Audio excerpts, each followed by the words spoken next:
সরকারি চাকরিতে মুক্তিযোদ্ধা কোটা নিয়ে প্রধানমন্ত্রীর বক্তব্য ঘিরে স্লোগানে উত্তাল হয়ে উঠেছে চট্টগ্রাম বিশ্ববিদ্যালয়। তবে ক্যাম্পাসে বের করা শিক্ষার্থীদের মিছিলে হামলা ও তাদের মারধরের অভিযোগ উঠেছে শাখা ছাত্রলীগের বিরুদ্ধে। এতে 2 জন আহত হয়েছেন বলে খবর পাওয়া গেছে।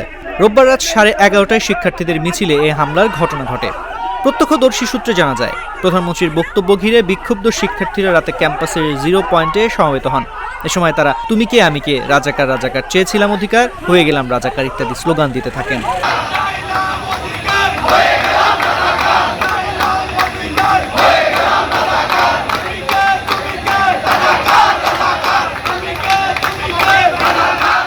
অভিযোগ উঠেছে, শিক্ষার্থীদের আন্দোলনের খবর প্রকাশ হলে বিভিন্ন হল থেকে ছাত্রলীগের নেতাকর্মীরা সেখানে গিয়ে তাদের উপর চড়াও হন।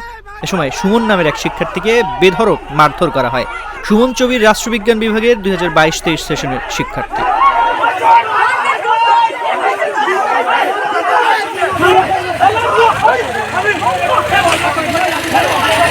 চলমান কোটা আন্দোলনে চট্টগ্রাম বিশ্ববিদ্যালয়ের সমন্বয়ক রাসেল রাতে জাগো নিউজকে বলেন, আমরা শান্তিপূর্ণভাবে মিছিল করছিলাম, আমাদের উপর অতর্কিত হামলা চালানো হয়, কে মেরেছে তা জানি না। আমাদের 2 জন শিক্ষার্থী আহত হয়েছেন, তাদের মধ্যে একজন নারী শিক্ষার্থীও আছেন।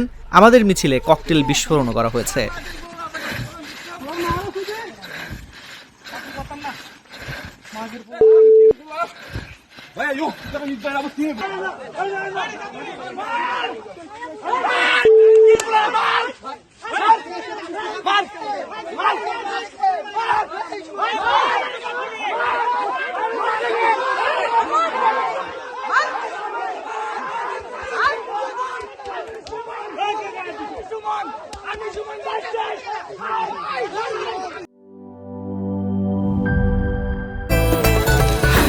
সবখানে প্ল্যান চালাচ্ছি, স্বাদে ভরপুর তাজা কুড়মুড়, মুচমুচে খাস্তা, রেডিমেড নাস্তা, টক ঝাল ঝাল টক, বাদাম প্রচুর, ছোট বড় সকলের প্রাণ চানাচুর। স্বাদে ভরপুর প্রাণ চানাচুর।